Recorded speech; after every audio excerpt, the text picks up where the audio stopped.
Bueno, gracias, Pedro. Estuvimos haciendo un poquito de tiempo porque sigue habiendo problemas con el tránsito. Supongo que se irán incorporando los rezagados en el transcurso de la jornada. Gracias por la presencia. Me toca hacer la presentación. Voy a aprovechar unos pocos minutos para hacer unas breves parroquiales, contarles un poquito en qué estamos en la asociación antes de entrar al panel. Cuáles son los principales temas que están en la mesa de debate, las principales reivindicaciones de nuestro sector, expresadas por la asociación. En primer lugar, toda la cuestión de riesgos del trabajo, que ya estamos a prácticamente un año de entrada en vigencia de la modificación de la ley de riesgo del trabajo y que hemos comentado y debatido acá en este mismo ámbito.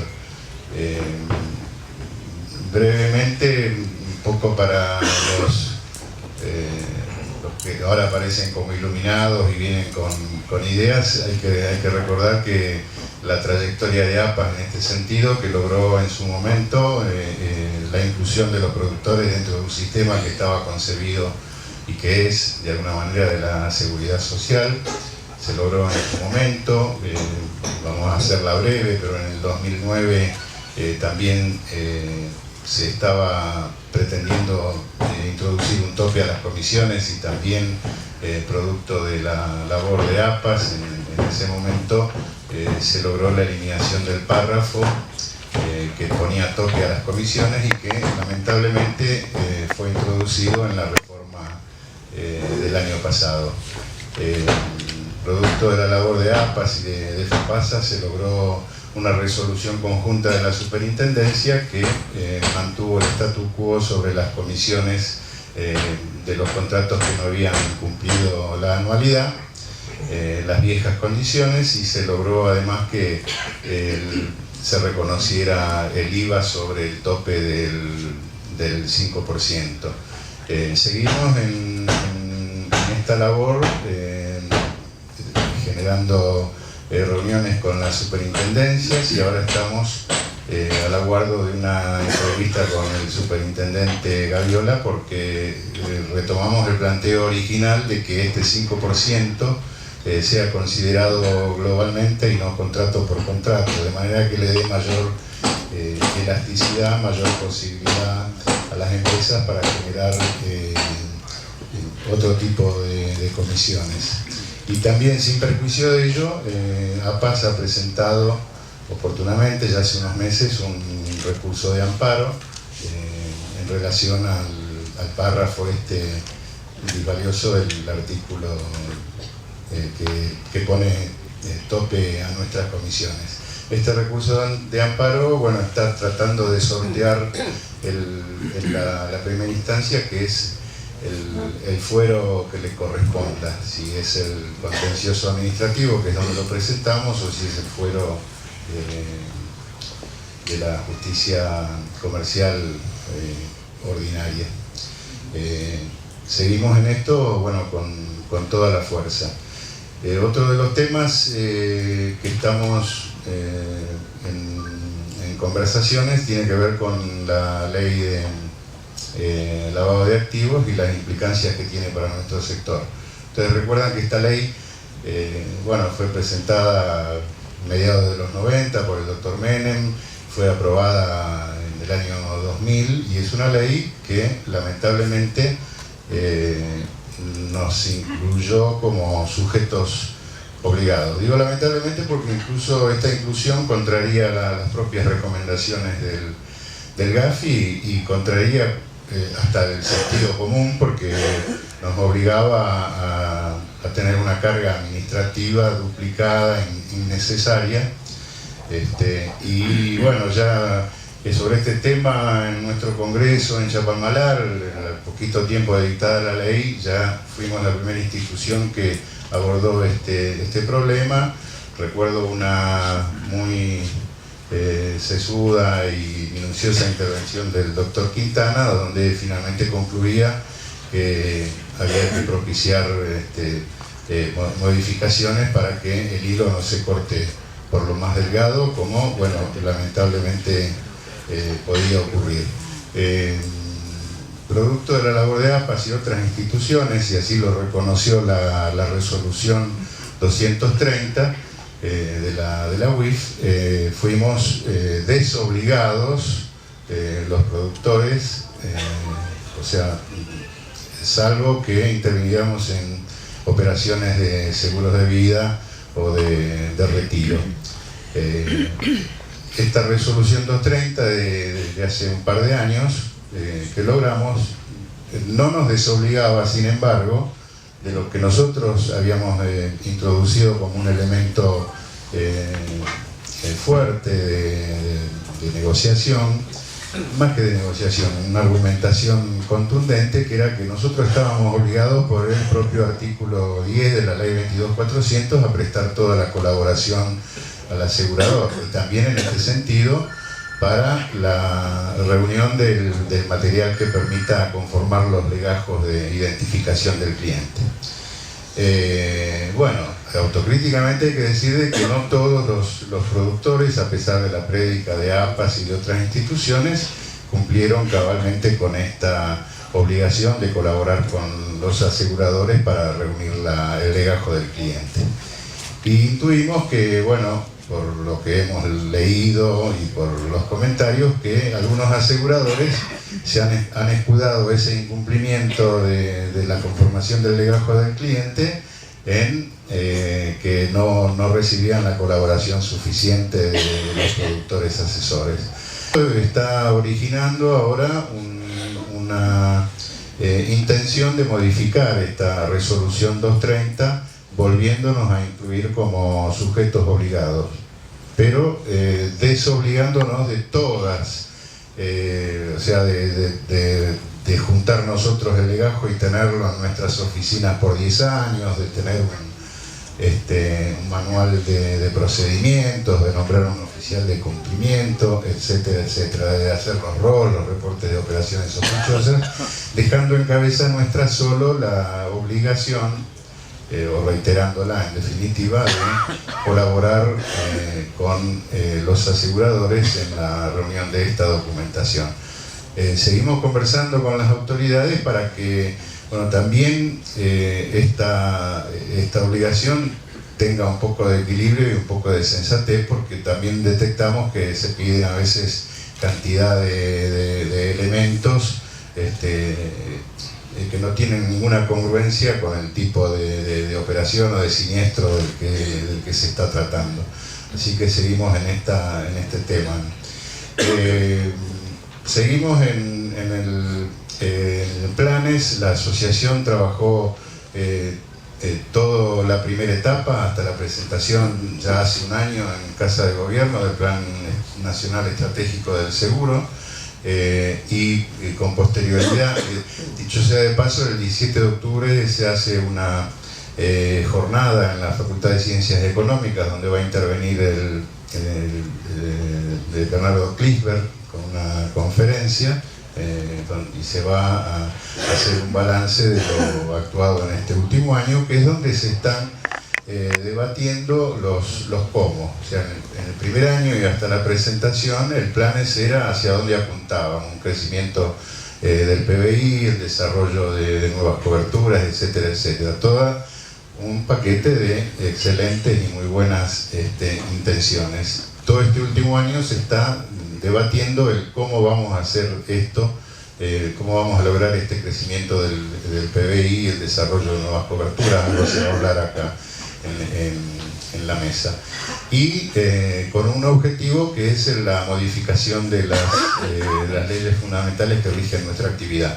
Nosotros participamos en todas las mesas, no solo en la que discute las leyes, sino en los 6 o 7 ejes temáticos en el que se subdividió toda la labor del planes. Y ahí, bueno, participamos con claridad, con honestidad, expresando nuestros puntos de vista. La mayoría son coincidentes con otros sectores, llámese cámaras aseguradoras, liquidadores, en fin, todos los que intervienen en el quehacer del seguro. Y en otras, bueno, tenemos disensos que los expresamos también abierta y honestamente en la mesa. Algunos de esos disensos tienen que ver con la facultad que tenemos para realizar la cobranza, que la ley no la define como una posibilidad, sino como un derecho. O sea, el productor siempre tiene derecho a la cobranza, esté o no esté autorizado para ello. La única distinción son los plazos en que rinde esta cobranza al asegurador. Y sostenemos esto no como un derecho corporativo o sectorial, sino como un derecho que está en favor de los asegurados, a los cuales se le da certeza de que si utiliza el medio de pago de los productores también tiene fecha cierta, al igual que cualquiera de los otros sistemas que por otra parte ya son predominantes en el sector. Nosotros nunca nos opusimos a la cobranza bancaria, siempre nos opusimos a la uniformidad y a la obligatoriedad de la misma. O sea, convivimos con ella y si fuera por nosotros obviamente nos desligaríamos de una tarea que es realmente tediosa, pero que bueno, tiene fundamento en una serie de cosas que ustedes conocen mejor que yo. Otro de los temas en debate tiene que ver con los agentes institorios, la posición de fondo de la asociación y de la federación es si se llega a una reforma de la ley de seguros, es la eliminación de esta figura que jugó un papel en otros tiempos, pero que hoy es completamente innecesaria para el desarrollo del seguro en la Argentina. Y no tenemos nada contra los agentes institorios, son personas físicas iguales que nosotros. Simplemente decimos que bueno, pueden capacitarse al igual que lo hacemos nosotros, rendir su examen de competencia y obtener una matrícula. Esa es la posición de fondo, que es la desaparición de esta figura que perturba el sector asegurador. Y en el mientras tanto estamos planteando que se cumplan con las resoluciones que están vigentes. Una de ellas, que salió de nuestro congreso de Ostende del año 2004 y se firmó en el año 2005, es una resolución bien sencilla que dándole cumplimiento pondría un poquito de orden y claridad, que es que haya un contrato, que esté inscrito en personas jurídicas, que haya un registro por parte de la superintendencia de estos contratos y que además no se desvirtúe la figura del agente del mandato, restringiéndola a punto tal que pasa a ser un productor encubierto sin cargas, sin obligaciones. O sea, si quieren esa figura del mandato, bueno, que sea figura del mandato. Es una extensión, una longa mano, como decía Morandi, de la compañía. El agente institorio tiene la facultad para aceptar, rescindir, prorrogar, etcétera, etcétera. Otro de los temas en debate tiene que ver con las figuras de los organizadores, que han sido, me refiero siempre a los organizadores genuinos, no a esas figuras abstractas de vinculantes o que no aportan ningún valor agregado en la cadena de producción, pero sí el organizador genuino, que ha sido muy castigado y sobre todo por este tema de la ley de riesgo del trabajo. En relación a la cobranza también hay una cuestión de fondo, también si se quiere tiene algo de abstracción porque es el decreto 855 tampoco lo han cumplido quienes eran sus propios destinatarios, o sea, ni los bancos han cumplido con las leyes de seguro y tampoco con 855, pero es una rémora que está ahí y que nos gustaría que fuera eliminado de una vez por todas. Hubo distintos proyectos de ley impulsados en su momento por APAS, tuvo el proyecto de Polino, el de D'Ambrosio y Patterson, el del Juan Carlos Lucio Godoy, que estuvo disertando aquí este año, esos 3 proyectos parlamentarios pidiendo la derogación. Y también nosotros en el Congreso de Chapalmalal nos dirigimos al entonces presidente Néstor Kirchner solicitándole que lo derogara este decreto. Bueno, hoy día la superintendencia, con quien APAS mantiene una relación excelente de respeto, de ida y vuelta, se ha manifestado a través del superintendente por la derogación de este artículo, cosa que nosotros aplaudimos y esperamos que se concrete a la brevedad. Otro de los temas en debate es el tema de la transferencia de tareas a los productores, que bueno, no es un mito el tema de que nos han transferido tareas los aseguradores, y nosotros no lo decimos ni como queja ni como reproche. Es un hecho con el cual esencialmente coincidimos, porque producto del desarrollo tecnológico y del avance de esta relación se ha mejorado muchísimo la relación entre aseguradores, productores y productores y clientes. Los que tenemos algunos años recordarán el fárrago dendoso que se mandaba para corregir el chasis o la patente o alguna cosa que había sido mal transcrita, que bueno, que hoy se tiene todo eso mucha más claridad, todo tiene mucha más inmediatez, es decir, no hay vuelta atrás, no nos quejamos por eso. Cuando nosotros exhibimos el tema de la transferencia de tareas, estamos planteando también un equilibrio en la relación. Esa transferencia conlleva un costo económico para nuestro sector y entendemos que esto debe ser remunerado adecuadamente. Bueno, no quiero extenderme en las parroquiales. Les voy a presentar brevemente al panel. Es un panel de lujo, va a conducir el licenciado Fernando Tornato, quien les va a explicar cómo es la metodología del desarrollo del encuentro, y está integrado por el señor Antonio García Vilariño, Daniel González Girardi y Enrique Evia, todos profesionales de reconocida trayectoria y que van a abordar esta temática desde distintos ángulos, y con la conducción de Fernando Tornato, quien seguidamente les explicará cómo se va a desarrollar. Muchas gracias. Gracias a todos.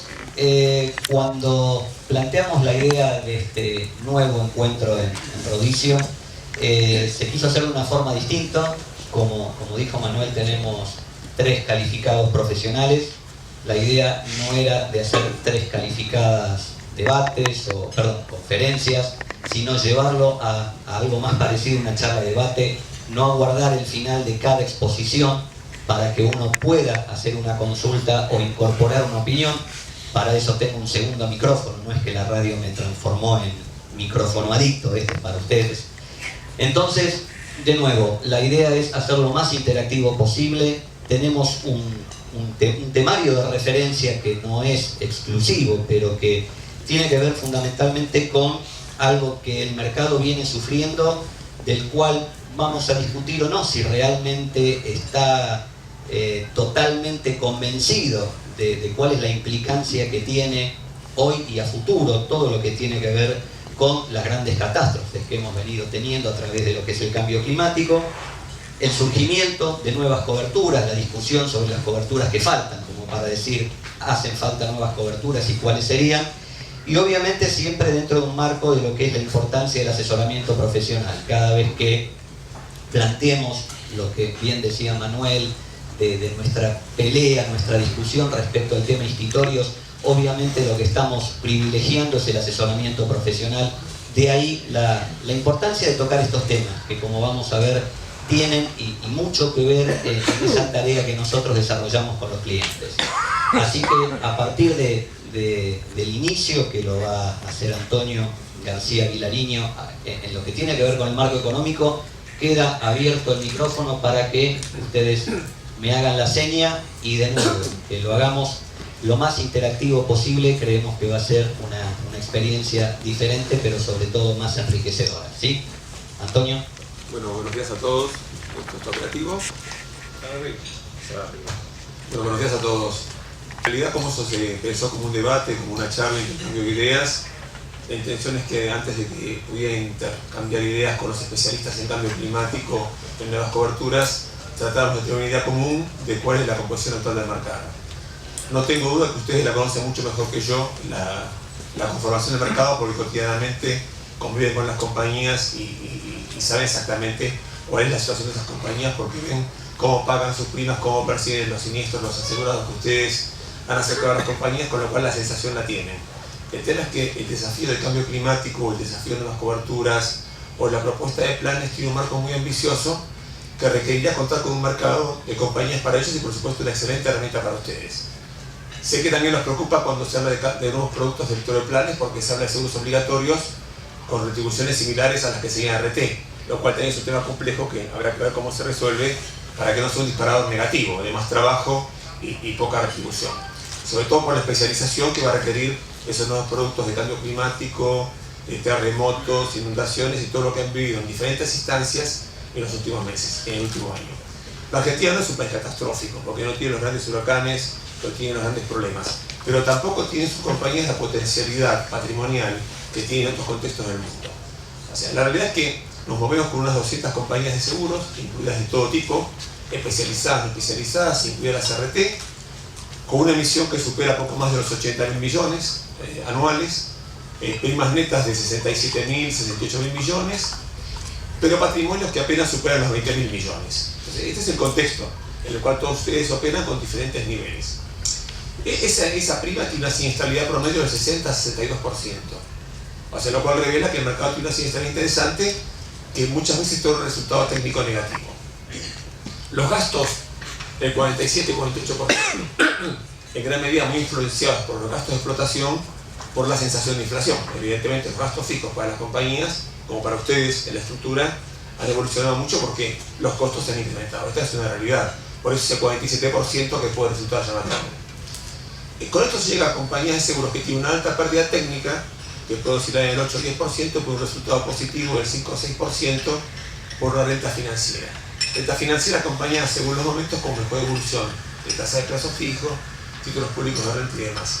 Sabiendo que si tenemos un patrimonio de 23.000 millones, ya tenemos 8.000 millones en inciso K. En realidad el mercado ya ha aplicado 8.000 millones de sus activos en inciso K. Esto nos da una idea de lo que es la composición del mercado donde ustedes operan, en el cual los especialistas verán cómo insertan las nuevas coberturas. La siniestralidad, o sea, de automotores, pasó antes de la inundación de un 62% a un 65%. No parece tanto porque estuvo bastante concentrada, porque no había tanta cobertura tampoco. O sea, en los riesgos combinados y demás, había daños por agua, pero no había inundación, por ejemplo, con lo cual mucha expectativa del seguro no se cumplió. Y en los impactos sí tuvo impacto de las compañías básicamente que tenían radicación en La Plata. Si ven los números de Federación Patronal, de la Orivada y de Copam, van a ver cómo impactó esa siniestralidad, pero en montos muy inferiores a los previstos por los tipos de coberturas que se tenían.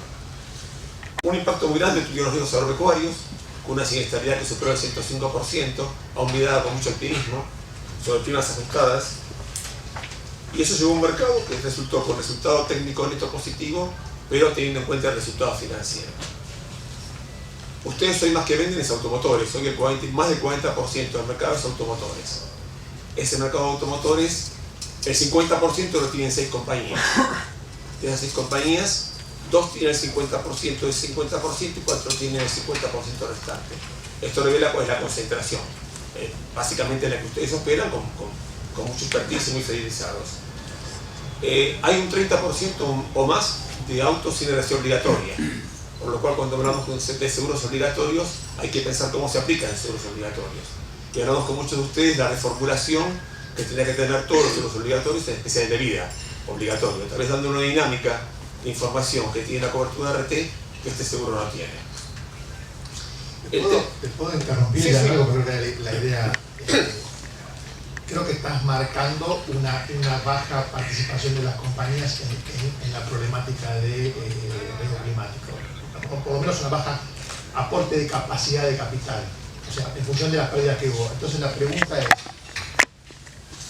es, ¿existe una oportunidad para el negocio de seguros porque partimos de una base, o si la oportunidad comercial existe, no existe el capital suficiente para soportar ese crecimiento de demanda del producto? O sea, ¿hay capacidad en el mercado si hubiera un aumento por una obligatoriedad de seguro o por una mayor agresividad de la fuerza de venta? O sea, ¿el mercado lo podría soportar eso? O sea, vos estás marcando que el mercado no fue muy afectado por las pérdidas, porque no había demasiada oferta concreta de seguros. Ahora, si esa oferta por obligatoriedad o porque el mercado sale a vender, a captar esa oportunidad, riesgo climático, el mercado de seguros, la capacidad, los capitales que se necesitan, ¿están desaprovechados o no existirían? No sé si fui claro con la pregunta. Sí, yo te entiendo. Yo creo que hay una realidad que, fíjate que es un tema tan ingenuo como la herencia obligatoria. Tenemos un déficit del 30 o 40%. Siendo una herencia obligatoria, el mercado muestra determinadas falencias. El tema es también ver qué productos tenemos para ofrecer en el mercado, porque si tenemos productos que Superintendencia puede autorizar con una dinámica que hace este acercamiento a algunos temas catastróficos, tal vez tendremos la herramienta del reaseguro. O sea, yo creo que los capitales en seguros no son inagotables por el reaseguro. Si bien Argentina ha tenido un cambio de paradigma muy fuerte en el reaseguro, el mercado ha respondido. O sea, tenemos esos 25 reaseguros operando, que si bien el núcleo fuerte está en 7-8, están dando respuesta. O sea, evidentemente hace falta una concientización y también hace falta productos. No estoy tan convencido que la obligatoriedad sea mágica. Hemos analizado en algunos momentos el tema agrícola en Mendoza, con Esteban Mendoza, que tuvo una alternativa, y el otro día una agroseguros que hubo en Interior de Tres Arroyos.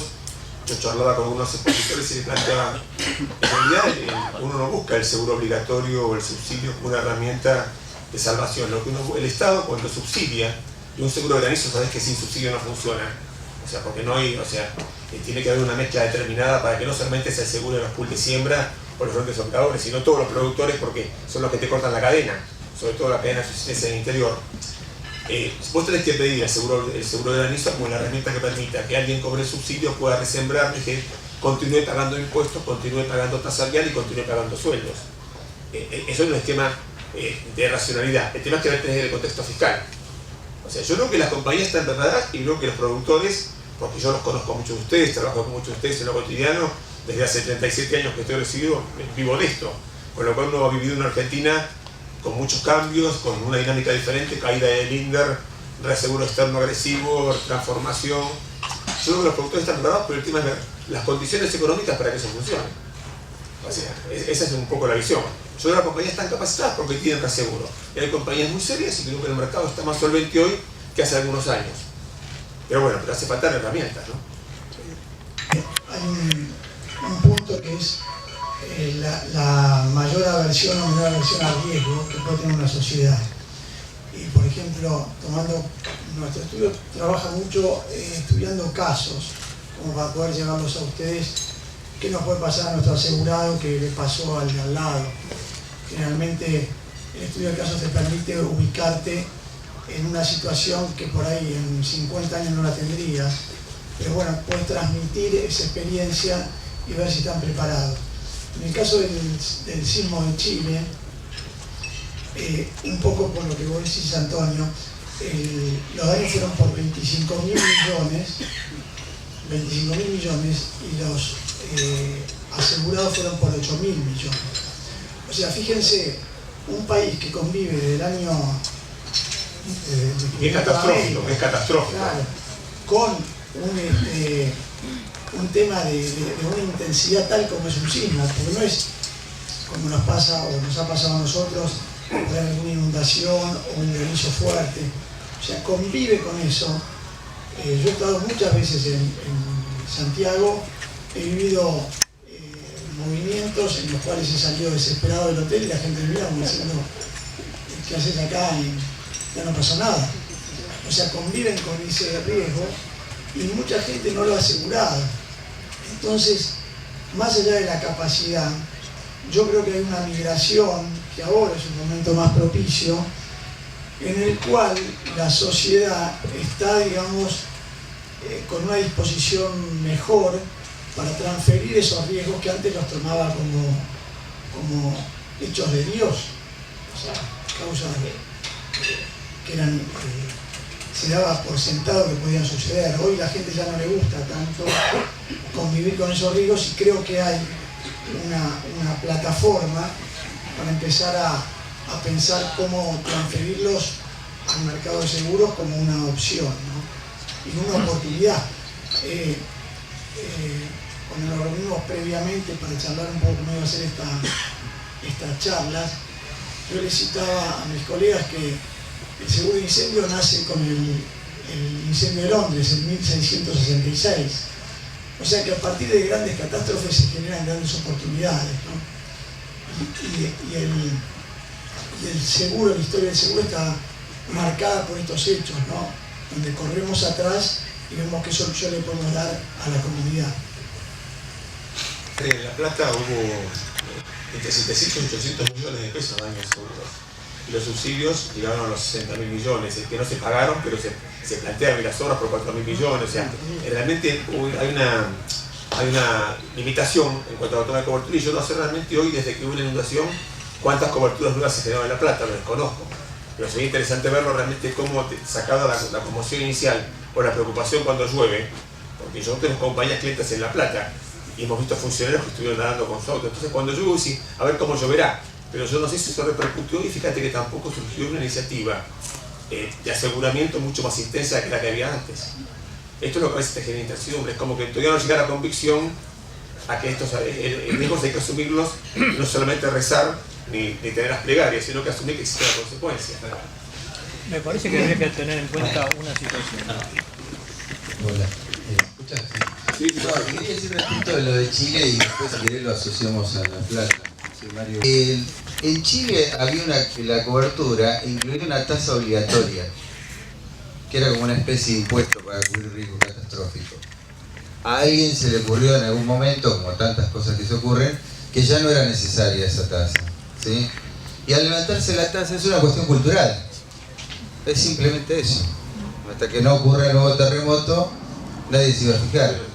Pero sí, está bien, pero no pasa. O sea, este es el tema.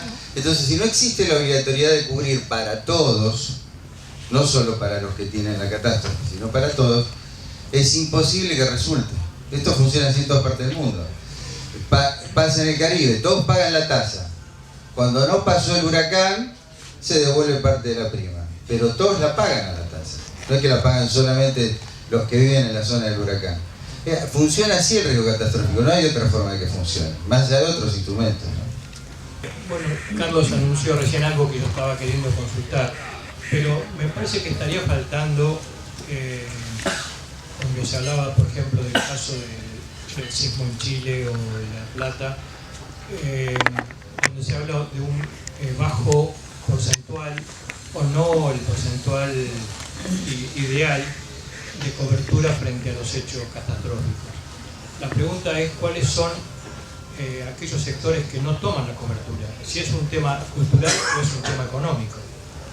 Entonces, haríamos una composición de lugar, me parece a mí, que en el sismo de Chile hay un porcentaje determinado que han tomado esa cobertura.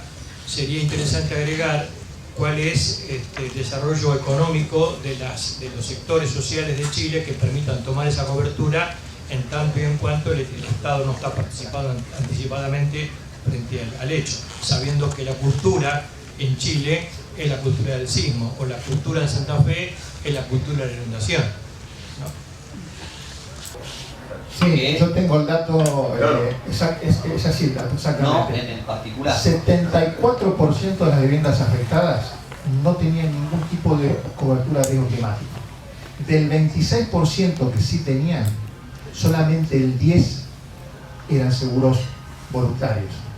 El 90% eran seguros hipotecarios, que tenían la obligatoriedad por norma de tener contratada este tipo de coberturas. Más aún. En La Plata vos tenías muchos seguros de bancas Surance con hipotecas que tenían daños por agua, pero no tenían inundación. Cuenta de bloque, o sea, hubo una frustración porque mucha gente pensó, y esto Carlos lo vivió por las consultas que hubo en su momento, mucha gente suponía que con el daño por agua tenía inundación y no sabía que no tenía la cobertura. Y eso lo vendieron los bancos a sus clientes de hipoteca, que tampoco los bancos le incluyeron en la cobertura de inundación. O sea, esto revela las inexactitudes o inconsistencias del sector, ¿no? Yo eso quería aclarar, ¿no? Que no tenemos la herramienta, no existe la cobertura de inundación para viviendas y comercios, industrias. Entonces, por lo menos no es conocida en el mercado. No es extendido. Hay algunas compañías que tienen alguna cobertura con sublímites, porque yo conozco el caso Me de... ha parecido últimamente, nosotros nos cuesta mucho conseguir esa cobertura. Los clientes la piden. Lo mismo que la cobertura de riesgo ambiental, de riesgo ambiental. Todavía no tenemos esa cobertura para ofrecérsela a las industrias. Y bueno, estamos esperando eso. A mí me gustaría volver sobre la pregunta que hizo usted, luego es un tema de conocimiento o conciencia. Yo creo que ahí hay un mix, claramente. Uno no puede eludir que hay un gran número de personas que no tienen acceso al seguro y que por eso no se toma el seguro. Pero también, como decía Antonio, hay un 30% de personas que no están cumpliendo con el seguro obligatorio, y habría que ver si esas personas, qué gama de autos son o qué modelos, y si realmente es un tema económico, es un tema de cultura de la sociedad, ¿no? Respecto de cumplir normas, ¿no? Entonces me parece que es un mix. Y respecto desde muchas veces en mi profesión me pasa que vamos a ver asegurados junto con productores, tratamos de hacer mapas de riesgos, de ubicarlos como están, y el asegurado no se resiste a pensar que tal situación le puede llegar a suceder. Entonces también no toman cobertura o la toman limitada, ¿no? Yo creo que yo acá tengo, el otro día estaba hojeando un libro que se llama Nuestro Terremoto, que es justamente el terremoto de Chile, que lo hizo una empresa que se llama Arauco, que es la empresa número 1 privada de Chile, que es productora de celulosa. Y ellos cuentan todo lo que fue el episodio del sismo. Tuvieron casi 2 años y pico en recuperarse, con lo cual uno va bajando muchos conceptos. Eso de que eso no puede pasar y si me pasa cierro la puerta y me voy, bueno, eso es mentira. La vida continúa y el día que te pasó tenés que ver cómo seguís operando, cómo seguís trabajando en cualquier situación catastrófica. Y uno de los aspectos que mencionan en el libro es una charla que tienen con el productor de seguros, en la cual todos los años, muy responsablemente, hacían un debate respecto a cuáles eran las pérdidas máximas. Y ellos ponían todo el énfasis en que se les quema una gran cantidad de hectáreas por las cuales se queden sin materia prima. El sismo lo tenían, pero una cosa menor que me puede pasar. A mí lo que me preocupa es, y destinaban casi 14 millones de dólares año en entrenar brigadas forestales. O sea, respondiendo a su pregunta, muchas veces hay una gran parte de gente que no tiene acceso a una cobertura de seguros y probablemente no la tenga por un tiempo. Lo que sí vemos es que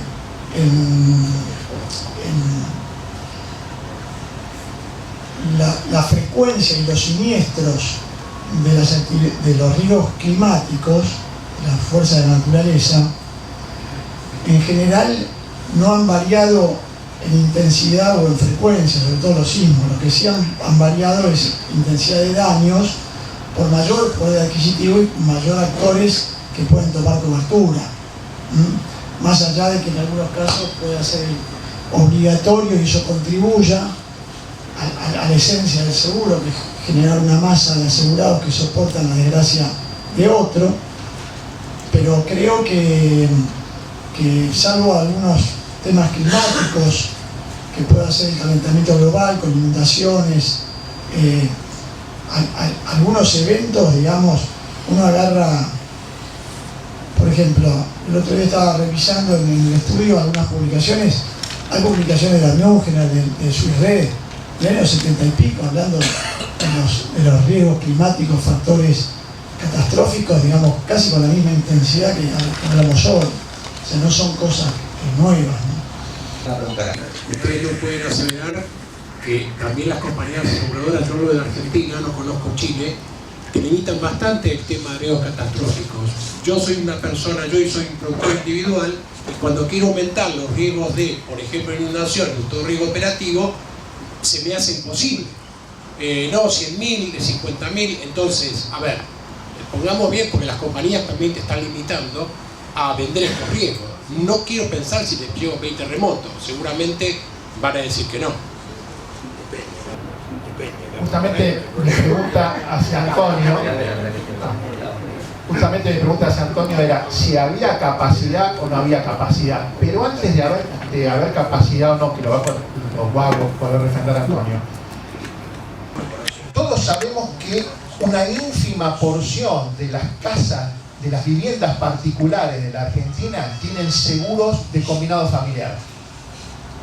Todos sabemos eso. Con lo cual, si lográramos que, como está trabajando APAS, en tratar de imponer un sublímite en el combinado familiar de inundación como obligatorio, lo lográramos, todas las compañías salían a comprarla seguro, como dice Antonio, y lo lográramos, habría un desafío enorme por parte de todos los que estamos acá, o de los que estamos en representación de los gestores de seguros, para salir a ofrecerlo. Porque ni el incendio, ni la inundación, ni el daño por agua, hoy está, a pesar de que sobra la capacidad, porque el incendio sobra la capacidad, somos capaces de lograr que el 100%, el 80%, el 70% de las viviendas de la Argentina tengan la cobertura, con lo cual apuntamos a tener el producto, que es importante, pero tenemos un desafío, una responsabilidad y una oportunidad de, si existe la capacidad, trasladarla. Hoy hay capacidades que sobran, especialmente en el ramo incendio, que no logramos trasladarla a la comunidad. Es lo que le pasa al chileno con el terremoto. El argentino sabe que va a tener un incendio y sin embargo nos cuesta que consuma. Entonces hay un tema cultural, hay un tema económico importante, porque hay una priorización de los problemas y versus los riesgos en la economía familiar, pero también un problema cultural de que mucha gente puede pagar combinado familiar y no lo paga. En Chile hay un 70% de la gente que es dueña de la casa, no es poco. Es que hay inquilinos, hay un plan de dueños de hogar, por decirlo de una manera, que llegó al 70%. Y sin embargo el 70% de la gente que sabía que le podía ocurrir terremotos no lo tiene. Entonces, me parece que tiene que haber, a raíz de estas situaciones que pasan, un cambio primero en el pensamiento analítico nuestro, en el pensamiento sistémico. Nosotros mismos nos tenemos que convencer de que esto cambió. Las Naciones Unidas tiene un informe que habremos escuchado todos por los medios de comunicación que dijo: esto va de mal en peor. Las inundaciones se van a profundizar, los problemas van a seguir profundizándose. Con lo cual, primero nos tenemos que convencer a nosotros para poder convencer a los clientes. Hay un caso que conoce bastante Enrique. Yo fui risk manager de la firma Aluar, y hace 10 años atrás, cuando armamos el mapa de riesgo, jamás pensamos que en Puerto Madryn podía haber una luz, excesiva cantidad de agua y barro, cientos de riesgos identificados, riesgos financieros, de compras, legales, ingenieros, grupos de trabajo. El mapa de riesgo se actualizaba año tras año porque la norma internacional, la cual se había certificado, lo obligaba. Y todos los años decía: clima, no pasa nada. ¿Y qué es lo que nos traía esto? Una satisfacción de apostar en contra del seguro climático y de apostar a favor del clima.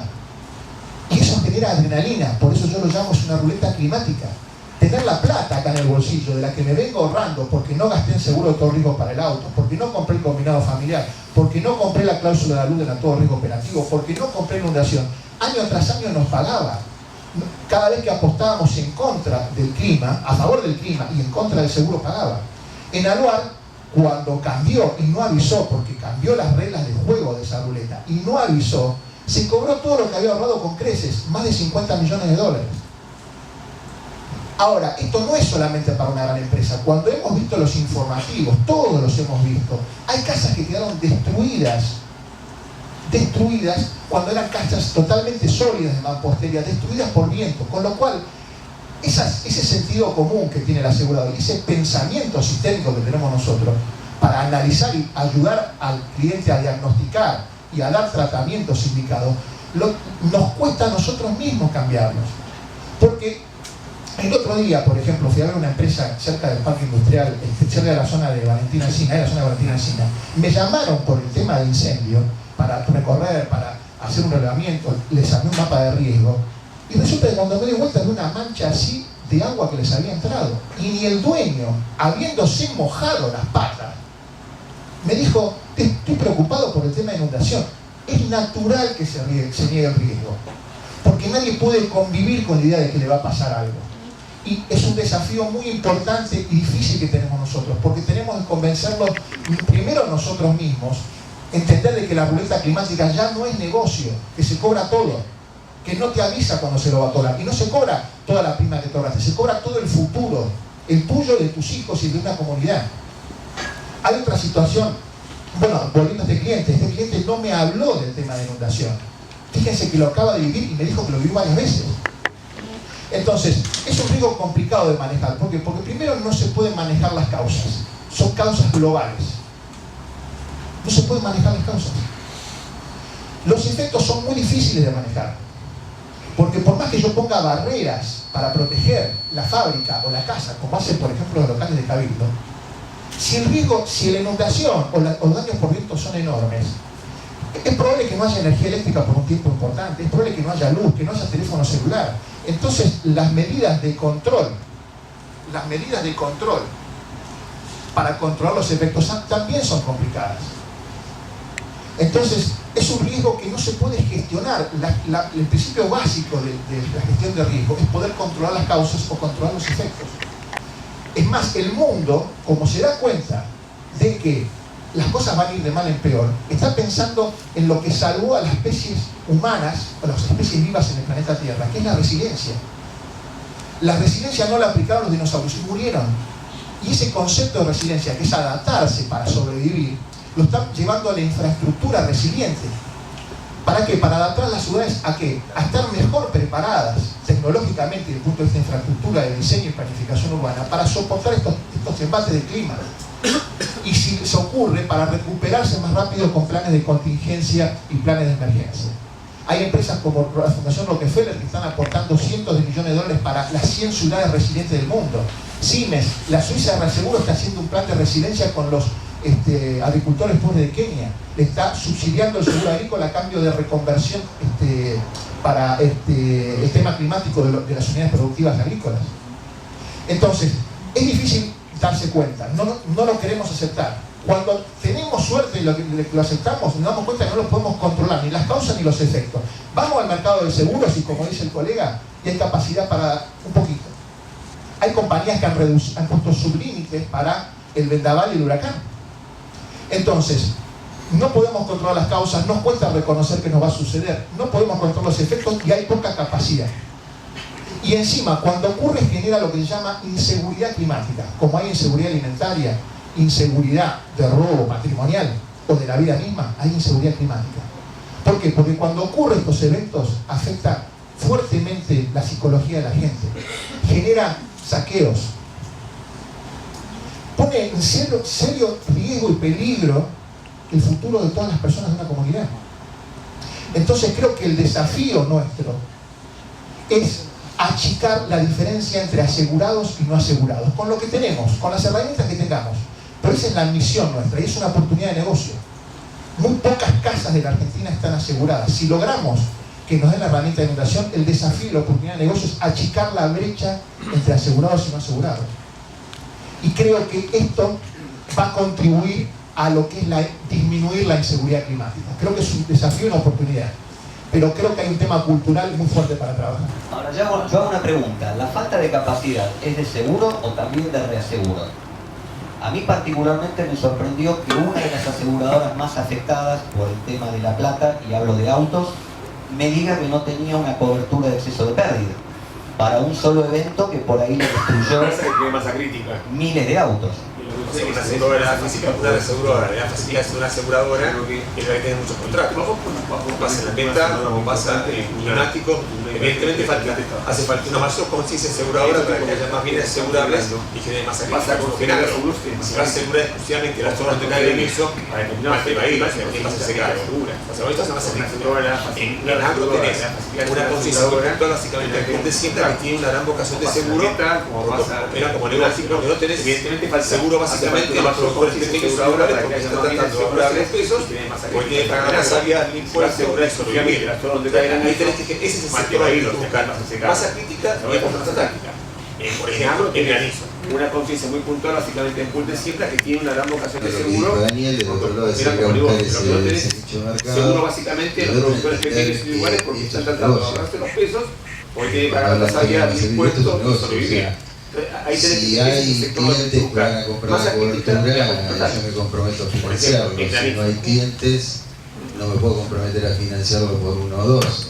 Este es el mayor problema que tiene el mercado latinoamericano en su conjunto. Esto no sucede en otros mercados desarrollados, porque la compra de seguro alcanza cerca del 98%. Nosotros estamos muy lejos de eso, y esto es muy importante entender que el seguro no lo es, pero el reaseguro es capital expuesto a riesgo. Yo tomo una base de negocio, puedo cubrir cualquier cosa, clientes, pero tengo que tener del otro lado volumen, tengo que tener negocio.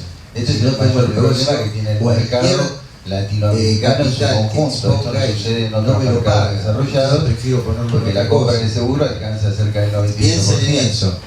El sector privado tiene todas las posibilidades de apoyar esto. Seguro que no lo es, el reaseguro acá no existe. Yo tomo una base de negocio, puedo cubrir cualquier cosa, esta cifra que menciona el Chile lo muestra perfectamente, pero esto es un negocio. Cuando alguien pide un seguro para una inversión, la compañía le dice los sublimito a 100.000 pesos, no me lo pago, arriesgo lo que te puedo pagar, te podría dar 1.000.000 de pesos, pero para qué arriesgo 100, el sector privado tiene todas las posibilidades de apoyar esto.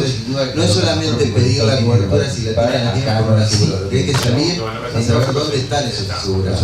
El tema de la plata lo muestra perfectamente. No hay nuevos asegurados después de lo que pasó en la plata. Pero esto es un negocio. Cuando alguien pide un seguro para entiendo, Mario, porque la compañía le dice, a mí creo que en general las compañías han respondido bien, vas a hacer algún caso particular. Pero sin embargo no hay nuevos asegurados. Esto es un ejemplo de lo que sucede.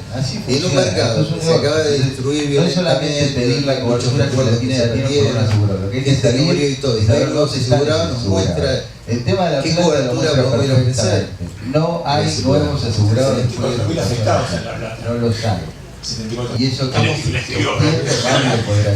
para hacerla. Creo que en general las compañías han respondido bien, más allá de un caso particular. Sin embargo, no hay nuevos asegurados. Esto es un ejemplo. Tienen que ver las acciones comerciales. En un mercado donde se acaba de destruir violentamente, donde hay muchos recuerdos que se perdieron, gente que murió y todo, y no hay nuevos asegurados, nos muestra qué cobertura podemos ir a ofrecer a ese lugar. Estamos frente a un problema de oferta. Tenemos que ver si hay un diseño de productos adecuados por parte de las compañías. Las compañías quieren, por de pronto, ubicar productos que no responden al problema. Y no me refiero simplemente a condiciones. También me refiero a las la escribió para hacerla. Decía, novedades. La pregunta es o la dan en dos temáticas que no donde tiene que ver la cultura, tiene que ver con disponibilidad, por supuesto, de capacidad, tiene que ver con riesgo de compañía. Y me parece que hay un poco de las dos cosas, pero por lo que escuché hasta acá, depende mucho de los riesgos. Parece que en algunos riesgos de capacidades ociosas todavía no hay una demanda que va a despertar. Si hay un riesgo de material. Por ejemplo, el riesgo de RC. El riesgo de RC es un riesgo bastante percibido en general. Pero yo lo que veo es que por un lado se van disparando los importes que los jueces le difieren a condena y que no me parecen a veces discuto con mis compañeros, es una barbaridad, 1 millón de pesos por una muerte. Tiene que ver con una muerte que parece miserable, porque estamos hablando en términos, digamos, del cambio real, de un poco más de 100.000 pesos. Somos el contador relacionado con la prima. Bueno, prima, lo que estoy diciendo es que desde un punto de vista del derecho de daños, 1 millón de pesos me parece que es hasta abajo. Entonces, pero si uno va a preguntar por qué las compañías ofrecen, el riesgo de RC es un riesgo tan bajas que a veces la respuesta que me encuentro es no tengo reaseguro por un lado se van disparando, no ofrecen para el mercado argentino. No sé si es cierto eso. Tiene la condena y que no me parece. Entonces pregunto, ¿no? Estamos frente a un problema de demanda donde podemos trabajar mucho, estamos frente a un problema de oferta donde ¿qué se puede hacer? $1 millón era suficiente, no era suficiente en RC.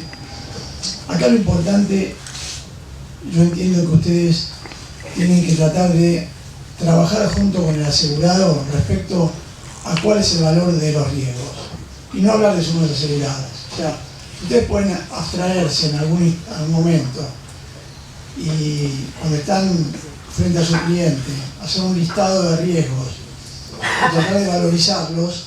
Ahí por ahí queda más claro el aporte que puedan hacer, más allá de si podemos transferir o no la totalidad del riesgo a la compañía de seguro.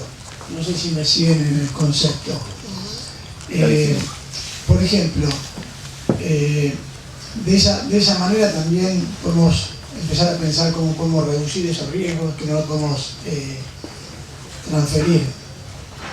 En el caso de la RC, que a priori aparece alta, es una de las más altas en Latinoamérica, o sea, es un valor bastante alto el seguro obligatorio de RC aquí en el país. Y después respecto cuando ustedes hablan de la inundación de La Plata, yo pensaba en qué manera, o sea, se podía reflexionar un poco respecto a cómo reaccionó el seguro y los asegurados a partir de la fuerte granizada de hace un par de años. Ahí apareció toda una oportunidad de un mercado, las compañías enseguida se iban a ofrecer. Había compañías que no daban la cobertura de granizo y en un mes la daban. O sea, tomar esos ejemplos, ver qué resultado tuvieron. Obviamente es un seguro bastante más aleatorio que un seguro de inundación que castiga al cúmulo ya por ahí establecidos por zonas, ¿no? Pero bueno, es una oportunidad que no estaba y que se generó a partir de la fuerte granizada. Más de uno todavía debe tener algún modelo 97 o 2000 con algún golpe en el capó. Realmente se atribuía a la falta de reaseguro por un problema de infraestructura. O sea, escuché presentar el panorama de que si nosotros salíamos a vender la cobertura al día siguiente de la catástrofe, no había forma de colocarlo. Entonces, acabo de escuchar que se están sublimitando el huracán, por ejemplo. La cobertura del huracán, vendaval, ciclón o tornado se viene agregando casi en la totalidad de la cobertura de incendio. Ahora ocurre un hecho y se sublimita. Entonces, la reacción del asegurador es como que ante la eventualidad de un hecho catastrófico se toma como frecuencial. ¿Cómo se incorporan coberturas en forma mecánica como el seguro de vida en un seguro de auto? ¿Y por qué no se puede hacer el seguro de inundación como una cosa automática para crear un fondo de prima y de que eso cree conciencia? Absolutamente. Entonces, realmente, si no emana del que tiene que elaborar el producto y ofrecerlo a los que lo tenemos que comercializar, llámese reasegurador o asegurador, mal nosotros podemos dar las herramientas para poder salir adelante con este tipo de conciencia o cultura. Eso es lo que quería presentar, a ver si lo podría... Puedo salir en respuesta, aunque no soy del lado del mostrador de los aseguradores, y aparte no soy especialista de ese lado, pero para hacer un poco de abogado del diablo frente a nosotros los productores, hay un informe que estuvimos circularizando entre nosotros de la fábrica de idea más importante del mundo, por lo menos de Europa, que es la Asociación de Ginebra, Geneva Association, en donde les recomienda al mundo asegurador y a los estados a que empiece a revisar, al Estado que empiece a divulgar gratuitamente, a promover todo el tema de estadísticas, porque toda la estadística que había hasta ahora no sirve más. Y le está recomendando a las compañías de seguros que revisen todos sus modelos de cálculo de prima. Yo tenía un simulador acá que no lo pude poner a conectar por compatibilidad del monitor, donde simulaba el problema del Puerto Madryn y con un juego de ruleta. Yo le cargué una probabilidad de que llovía una vez por mes, con lo cual estamos hablando del 3,3%. y veían cómo se simulaba ese juego de ruleta y eran todos felices con ese juego de ruleta porque siempre pagaban. Siempre llovía, pero no más de eso. Ahora, ¿yo qué probabilidad le cargo de que haya otro alud en Puerto Madryn? No lo sé. No sé, en ese modelo de simulación, no sé qué probabilidad cargarle. Y ese modelo de simulación es el que utiliza la compañía de seguros para calcular las primas. En mi siniestralidad, yo cargo mi siniestralidad en ese modelo. Y cuando hago la media, que es el promedio, que no es el promedio, pero es el número que más aparece, aparecen los 4.000 pesos famosos en mi cartera de autos, que es el monto que tiene CLEAS para pagar los módulos. Aparece, no hay ninguna ciencia. Cargar los datos y te aparece, pero los datos de mi cartera o de la cartera de cualquiera de ustedes, desde el punto de vista del cambio de riesgo climático, no sirve. Entonces, ese tema de la luz en Madrid o la destrucción de un montón de viviendas que vimos en la provincia de Buenos Aires por el tema de viento, cuando queremos construir los modelos para tarifar, no sirve más. Entonces, el reaseguro, ¿qué prima cobra? Y esto estoy preguntando más que aseverando, si no lo digo yo, lo dice esta fábrica de ideas mundial. Muchachos, porque ese mismo informe recomienda que el trabajo tiene que ser en conjunto entre el Estado, el mercado asegurador y los mercados de capitales. ¿Por qué? Porque cuando no se puede dar cobertura de indemnización, se puede dar algún tipo de protección financiera ex antes. O sea, juntar fondos para que estén rápidamente disponibles a la hora del siniestro. Y que eso baje la inseguridad climática. ¿Por qué? Porque da dinero rápidamente y baja los problemas de saqueo psicológicos y demás. Y se arman antes. No van al contribuyente a sacarle dinero. En Chile, de los 300.000 personas que se presentaron para pedir subsidios, solamente le aprobaron en menos del 10%. Quiere decir que los sistemas export tampoco ni son rápidos ni funcionan. Entonces, si no hay posibilidad estadística, probabilística de armar modelos rápidamente para dar cobertura indemnizatoria, que se armen modelos financieros donde se junte dinero, el Estado, el mercado de capitales que hará su negocio, el mercado de seguros que hará su negocio, y esos fondos sirvan para inyectar. El fondo, una vez que se termina, y quizás no, pero el primer paso quizás sea los fondos financieros y no quizás los fondos indemnizatorios. No es fácil en este contexto armar más capacidad de cobertura en función de la incertidumbre que genera este tipo de riesgo.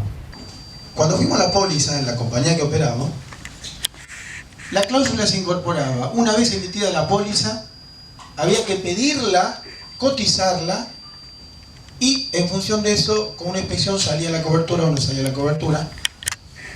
Y le pedimos a la compañía que las renovaciones las incluyera en forma obligatoria. Nosotros renovamos las pólizas integrales de consorcio con la cláusula de remuneración. No tuvimos ninguna anulación en toda la cartera y fue una decisión política de la organización en ofrecerla. Sacamos los recortes de los diarios, se lo pusimos a todos los administradores y lo logramos en forma masiva. Tuvimos que cambiar la mentalidad de la aseguradora que lo pedía, la cláusula bien incluida y cotizada. Aquel que la quiere sacar tendrá que pedirlo por endoso y le bajaremos la prima. Pasa también con algunas compañías con cuidado con la cláusula de granizo, con la cláusula de sube y baja de tensión, que no la ponen en la póliza básica, hay que pedirla adicional y hay que cotizarla, y ya estamos vendiendo, estamos desaprovechando la oportunidad en la oferta. Marcelo, hay que ser más operativos. ¿Le puedo contestar a Marcelo? Muy breve. Te pregunto a vos, Daniel. Bueno, ¿qué cambio de paradigma en el asesoramiento estás haciendo ahí? En lugar de actuar como un asesor, estás actuando como un médico que da indicaciones.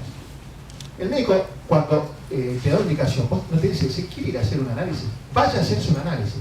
Usted se queda internado acá si no me tiene que firmar un consentimiento. Obviamente conlleva cierto riesgo, porque nosotros no somos médicos y vendemos. Pero en cierta manera, bajo determinadas circunstancias, cuando uno ya tiene el negocio plantado, tiene que trabajar un poco dando indicaciones, diagnosticar, indicar tratamientos, pero que vengan indicaciones. Nosotros no tenemos la facultad legal, porque la 22400 nos enfoca como asesores, pero de alguna manera en esta responsabilidad que tenemos que dar indicaciones, y esas indicaciones se cumplen con el cierto riesgo de venta, pero vos lo asumiste y te fue bien. Ahora, la mente humana es muy complicada. Yo la otra vez, hay algo que me partió la cabeza y dije, todo lo que creo que aprendí de gestión de riesgos no sirve para nada.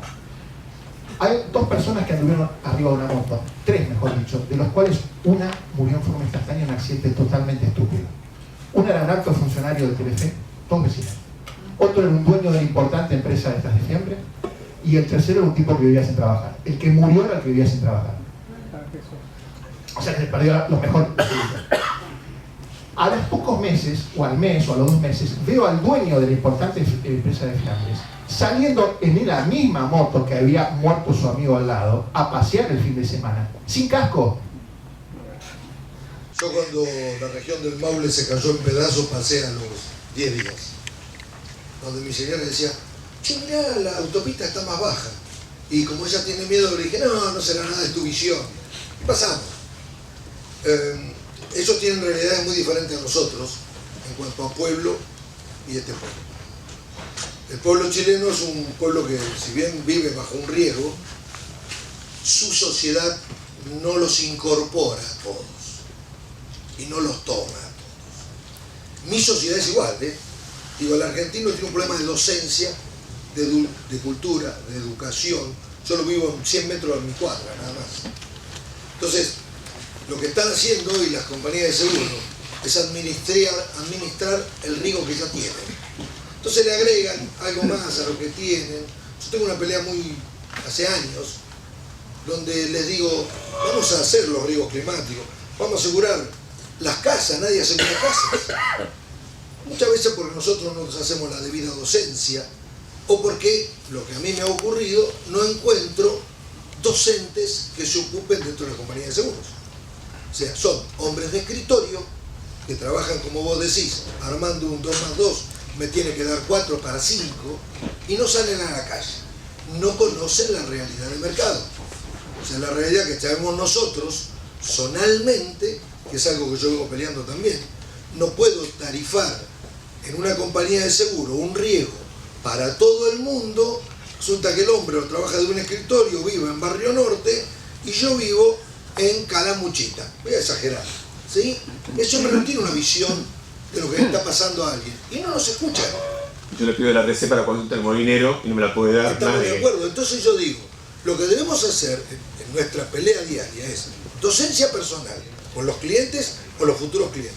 Pero nos tienen que venir de arriba también la docencia. Tenemos que empezar, alguien lo habló con la superintendencia vez pasada en la zona oeste, y alguien lo habló dentro de APAS también, de buscar de que los que nos atienden en los riesgos realmente sea gente que entienda lo que está pasando. Estos cambios paradigmáticos, mi hijo tenía 8 años, hoy tiene casi 30 años, y yo le estaba mostrando la zona de Entre Ríos, y le dije, fíjate lo que está pasando hoy acá. Estaba cambiando el clima. Yo soy pescador, no tiene nada que ver, pero se veía venir lo que hoy está acá. El dorado en las puertas de Buenos Aires. Y no es decimos, hoy tenemos el dorado acá, no, cambió el clima. A ver si nos entendemos. Cuando salen los hombres del campo y decían, sale la araña, guarda muchachos que viene la tormenta mañana. Y vos veías el sol y decías, está loco el viejo este. ¿Sí? Bueno, hoy yo lo que pido a todos es que hagamos un esfuerzo para que nuestros interlocutores, los que fabrican, los que nos tienen que escuchar para hacer las tarifas, para ocuparse del riesgo verdadero, sepan, no saben nada.